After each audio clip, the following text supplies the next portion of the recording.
سلام بعد از 7 ماه 8 ماه. سلام امیدوارم که خوب باشین. چرت و پرت دارم میگم. سلام امیدوارم که خوب باشین. سلام چطورین؟ چه خبر؟ امیدوارم که خوب باشین همگی. خیلی روزای سختی رو هممون گذروندیم به عنوان یک ایرانی، هر کدوممون یه طور، و واقعا دیگه همه میدونن چه روزایی گذروندیم. مثلا در کلام نمی گنجه واقعا یه سری چیزا.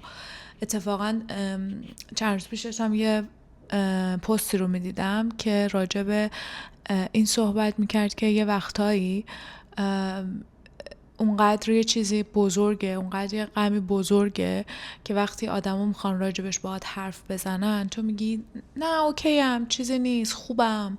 یا مثل الان من که 1000 بار گفتم سلام امیدوارم که خوب باشید و دیگه بعد نمیدونستم چی بگم.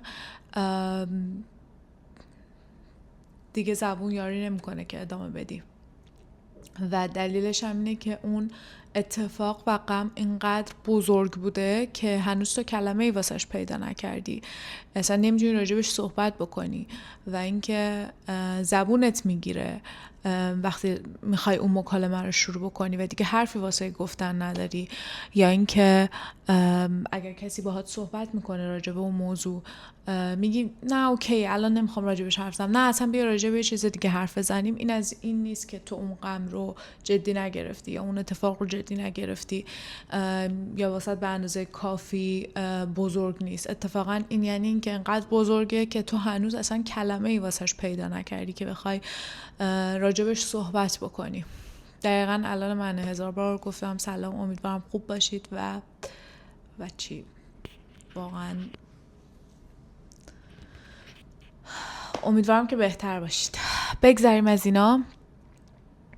امیدوارم یه روزی واقعا بتونیم راجبش حرف بزنیم، یعنی کلمه اصلا برای اون چیزی که تجربه کردیم پیدا بشه و هر کدوممون بتونیم راجبش صحبت بکنیم. چون من با هر کسی که صحبت میکنم همه اینجوریان که باورم نمیشه همچین اتفاقی افتاده، باورم نمیشه، اصلا باور نکردنی بود. اصلا چیزایی که داشتم همش اینجوری، اصلا نمیتونن راجع به احساسات، من خودم هم همینجوری نمیتونم درست راجع به احساساتم صحبت بکنم چون اصلا هیچ کلمه ای واسش وجود نداره. همش اینجوری هم که این اگر که یک فیلم بود من هیچ وقت این فیلم رو نگاه نمی کردم، به خاطر اینکه واقعا روح و روانم روش تاثیر میذاشت و ترجیح میدادم این فیلم رو نگاه نکنم.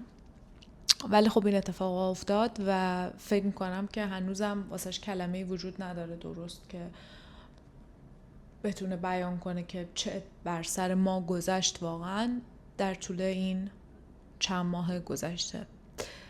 امیدوارم که یه روزی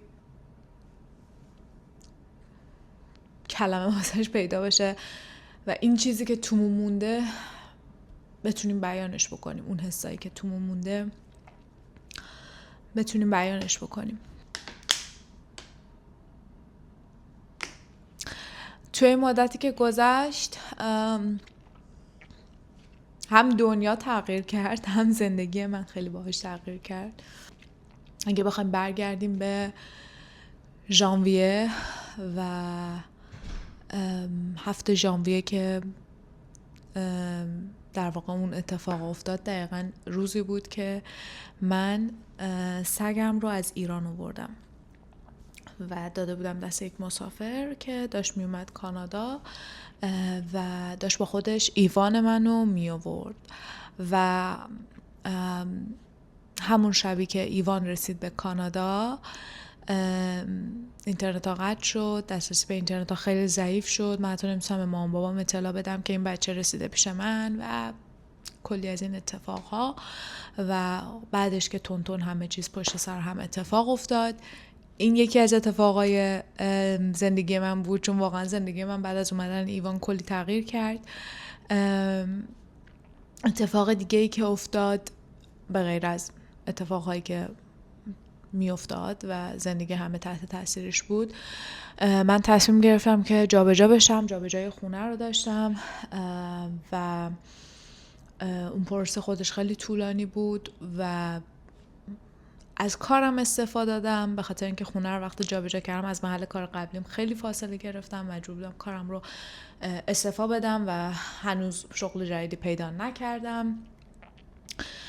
توی این مدت از نظر روحی روانی 1000 بار بالا پایین شدم، 1000 بار با کله، اگر که یک استخر رو در نظر بگیریم، من هی با کله خوردم کف آب و اومدم بالا، یه نفسی گرفتم، دوباره هی با کله رفتم ته آب و توی این مدت با یک تراپیستی آشنا شدم که از قضا واقعا تراپیست خیلی خوبی بود، چون داخل این مدت من هر تراپیستی که میگرفتم و باهاش صحبت میکردم، چند تا هم عوض کردم، همه از ایران بودن و به خاطر اینکه اینترنت ها قطع شده بود و حال من خیلی بد بود و هیچ دسترسی نداشتم به مشاور در ایران، با یک تراپیستی آشنا شدم که اتفاقا داخل کانادا بود، اتفاقا داخل همون شهری بود که من دارم زندگی میکنم و خیلی به من کمک کرد. راجع به این قضیه بعد یه عالمه صحبت بکنم که چقدر مهمه برای بچه‌هایی که خارج از کشور هستن تراپیستی انتخاب بکنن که خارج از کشوره، به خاطر اینکه اون احساسات و اون تجربه هایی که تو داری رو اون رو هم به عنوان یک مهاجر تجربه کرده و چه بهتر اگر که داخل همون کشوری زندگی کنه که تو هم داری زندگی میکنی، چون خیلی مهمه. کسایی که من از ایران باهاشون در واقع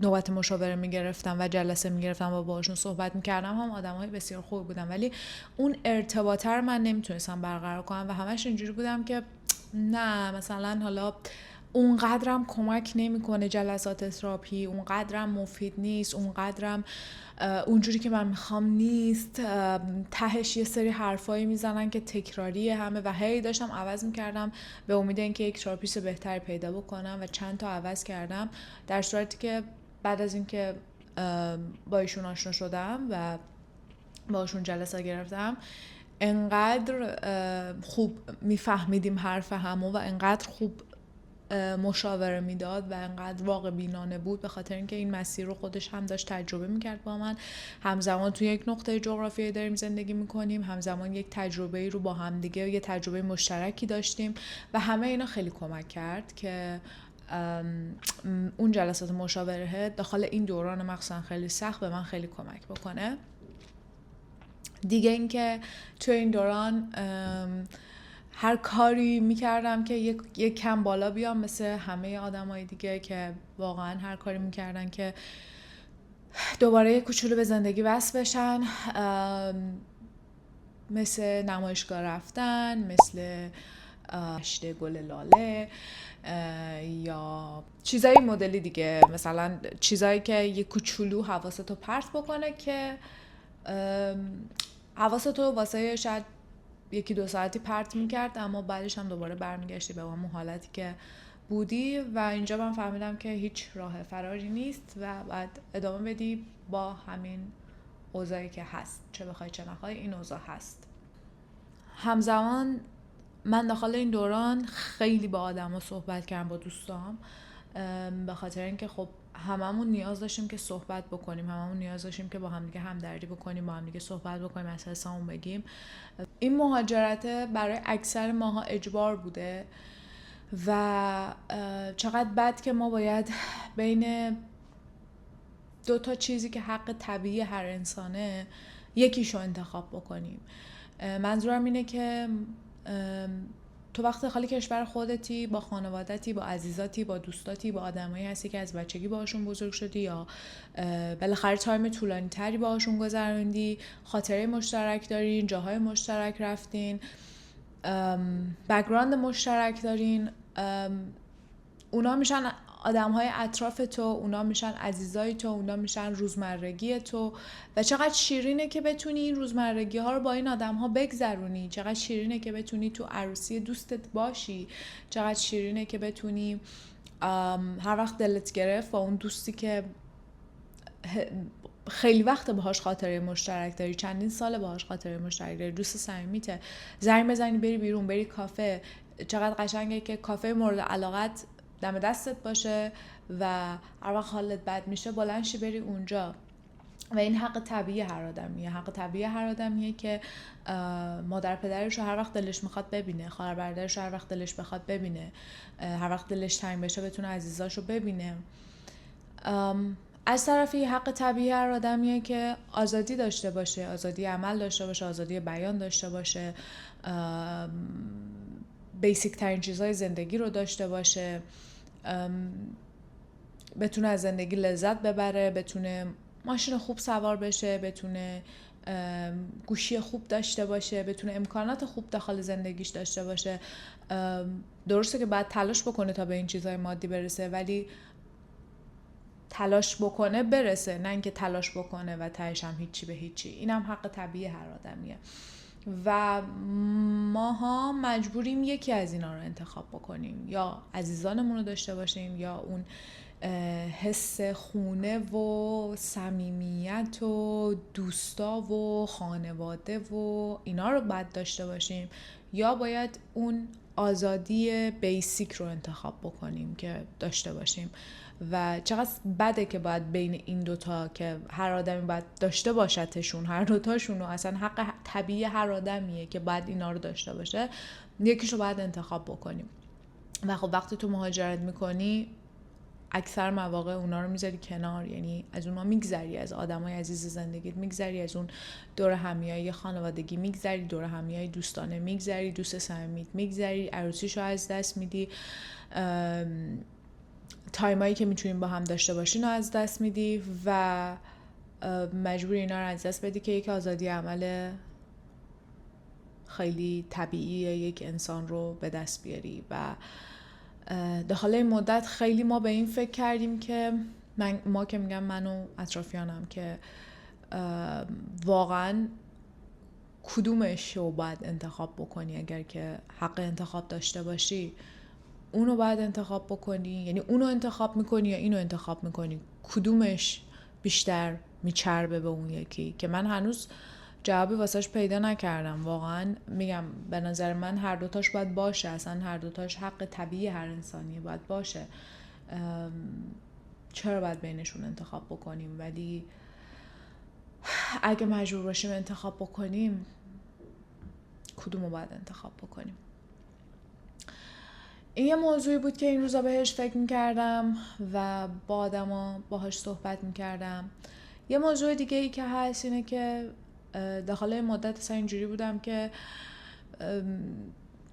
اصلا که چی بشه، مثلا تلاش کنیم که چی بشه، اصلا کلا از اون طرف بوم افتاده بودم. و چرا من مثلا باید یوتیوب داشته باشم، مثلا چرا باید بیام ویدیو ضبط بکنم، همینجوری بشین زندگی تو بکن برو جلو دیگه. و یه چیزی که باعث شد من دوباره برگردم به اینکه بخوام ویدیو بگیرم و کانال یوتیوب داشته باشم این بود که یه تحقیق انجام شده که جدیداً فعالیت در سوشال مدیا داره میشه یک اجبار نه انتخاب، به این دلیل که خیلی جاها الان وقتی تو میری استخدام بشی میان نگاه میکنن ببینن که سوشال مدیای تو چجوریه و ازت انتظار دارن انگار که تو یه پیج پابلیک داشته باشی. و این هم به خاطر اینه که بیان ببینن که عقاید تو چیه، سلیقه تو چیه، آیا تو از نظر همه چیز، از نظر اون پکیجی که داخل سوشال مدیا نشون میدی به تیم اونا میخوری یا نه. و خب یه باید شده دیگه، حالا این سوشال مدیا یا اینستا یا یوتیوب یا تیک تاک یا لینکدینه یا هر چیز دیگه ای که من اصلا خیلی زیاد با فضای اینستا حال نمی کنم و یوتیوب رو فعلا انتخاب کردم برای اینکه هم اینجوری خاطرات خودم رو ثبت بکنم، حس و حال خودم رو ثبت بکنم، با آدم‌های هم نظر با خودم آشنا بشم که اگه داخل دنیای واقعی بدون سوشال مدیا باشه قطعا احتمال دیدنشون شاید کمتر از 1%. و از طرفی در واقع یک ویترینی از خودم به جا بذارم، به خاطر اینکه اینجور که بوش میاد دیگه انتخابی نیست که سوشال مدیا داشته باشی یا نداشته باشی، یه جورایی باید داشته باشی. یعنی یه جورایی میشه یک امتیاز اضافه اگر که داشته باشیش و از اون چیزایی داره میشه که اگه با این جریان نری جلو عقب میافتی. و خلاصه اینم یکی دیگه از دلایلیه که من دوباره دوربین روشن کردم و میکروفون به دست گرفتم. ببخشید اگر که اصلا تسلط روی حرف زدن ندارم، اصلا هی از این ور به اون ور میپرم، هی ام میکنم، ولی خب دیگه کلا ویدیو گرفتن از اولم واسه من آسون نبوده، این که بشنم همینجوری تو دوربین نگاه کنم با خودم حرف بزنم فعلا. امیدوارم که اگر کسی این ویدیو رو میبینه و نظری داره با نظرات من، با حرفای من موافق یا مخالفه، کامنت بذاره با هم صحبت بکنیم. و همین، فعلا همین تا ویدیو بعدی که امیدوارم بهتر از این باشه دوباره میبینمتون. فعلا خداحافظ.